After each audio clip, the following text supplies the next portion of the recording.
دسمبر کا مہینہ چل رہا تھا۔ سردیاں اپنے جوبن پر تھی۔ دور دور تک ہر چیز نے سفید چادر تان رکھی تھی۔ ابھی بھی برف روئی کی مانند گر رہی تھی۔ وقفہ وقفہ سے دیودار کے درختوں کی شاخیں چٹکنے کی آوازیں سنائی دے رہی تھی۔ گہری خاموشی روح تک میں سنسنی پیدا کر رہی تھی۔ مٹی کا کشادہ کمرہ جس کے بیچوں بیچ جلتی لکڑیوں کا الہ دہک رہا تھا، اور اس کے ارد گرد ہم سب دادی کو گھیرے میں لیے بیٹھے تھے۔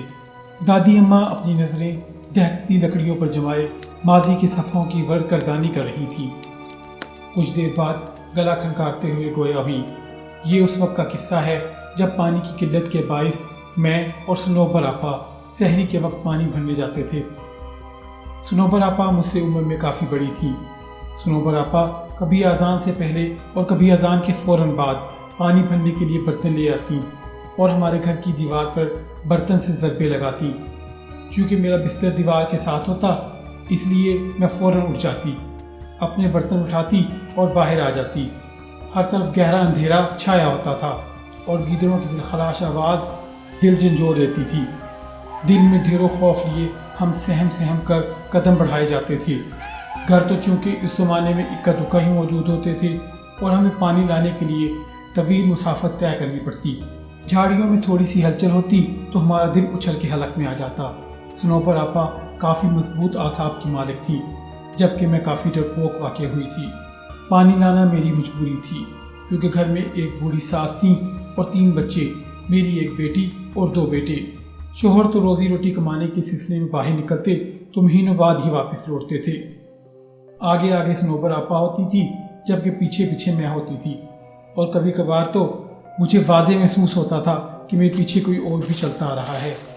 اپنے پیچھے اٹھائے جانے والے قدموں کی آواز میں بخوبی سنتی تھی، لیکن مجھے سنوبر آپا ہمیشہ نصیحت کرتی تھی کہ کبھی کسی چیز کے پیچھے نہ جانا، چاہے تم کچھ بھی دیکھ لو، اور کبھی پیچھے مڑ کر نہیں دیکھنا، چاہے تمہیں کچھ بھی سنائی دے رہا ہو۔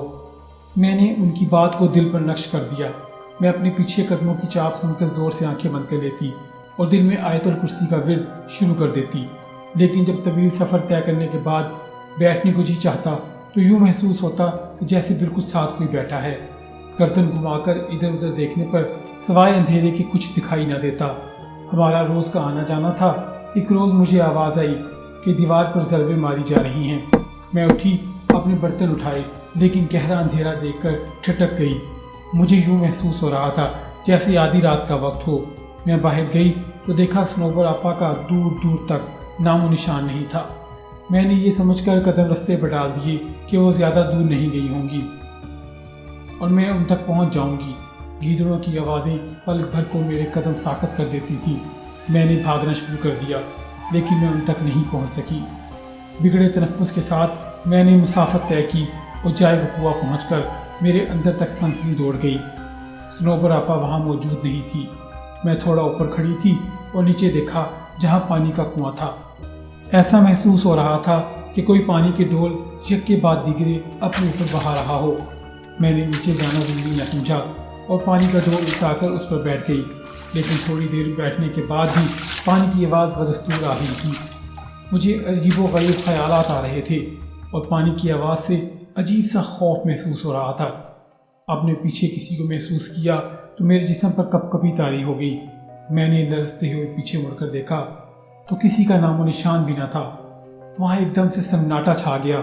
میری حیرت کی انتہا نہ رہی، لیکن عین اسی جگہ اوپر گھنے درخت کی شاخ پر کوئی عجیب سا پرندہ بیٹھا مجھ پر نظریں گاڑے ہوئے تھا۔ عجیب قسم کا پرندہ تھا۔ میں نے کبھی ایسا پرندہ نہیں دیکھا تھا۔ اس کا سارا بدن کالے بالوں سے بھرا ہوا تھا۔ اس کی سرخ آنکھیں دیکھ کر میں نے دہشت کے مارے بھاگنا شروع کر دیا۔ آیت الکرسی کا ورد میری زبان پر جاری تھا اور آنکھیں آنسوؤں سے لبریز۔ میں نے 1 منٹ کے لیے بھی رستہ میں رکنا مناسب نہیں سمجھا اور اپنے گھر کے پاس پہنچ کر دروازے کی طرف ہاتھ بڑھایا ہی تھا کہ اس وقت سنوبر آپا اپنے گھر کا دروازہ کھول کر باہر نکل آئیں۔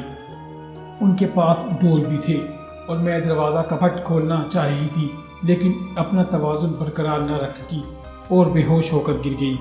آنکھ کھلی تو دیکھا ارد گرد سب جمع تھے۔ سنوبر آپا کے گھر کے سب افراد بھی بیٹھے تھے۔ میں نے پانی کے لیے آواز دی تو سب لپک آئے۔ تھوڑی طبیعت بحال ہونے پر معلوم ہوا کہ آج چوتھا روز تھا اور میں مسلسل بے ہوشی کی حالت میں تھی۔ میں نے اس روز کا واقعہ سب کے گوش گزار کیا تو صنوبر آپا ماتھا پیٹ کے رہ گئی اور بولی جیسا تم کہہ رہی ہو یہ درست ہے تو ہم اس کو معجزہ ہی سمجھیں کہ تم زندہ سلامت لوٹ آئی ہو۔ میں نے رب کا شکر ادا کیا۔ آج بھی بدن پر سنسری طاری ہو جاتی ہے جب کبھی اس پانی کی آواز اور اس عجیب و غریب پرندے کا بالوں بھرا جسم آنکھوں کے سامنے آ جائے۔ ڈیئر ویورز، آپ کو آج کا قصہ کیسا لگا؟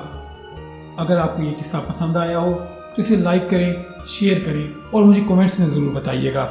اور اگر آپ اس چینل پر نئے ہیں تو اسے سبسکرائب بھی کر لیں اور ساتھ موجود بیل کے آئیکن کو پریس کرنا نہ بھولا کریں۔ اس سے ہماری آنے والے ہر نئے قصے کی نوٹیفیکیشن آپ کو بر وقت مل جائے گی۔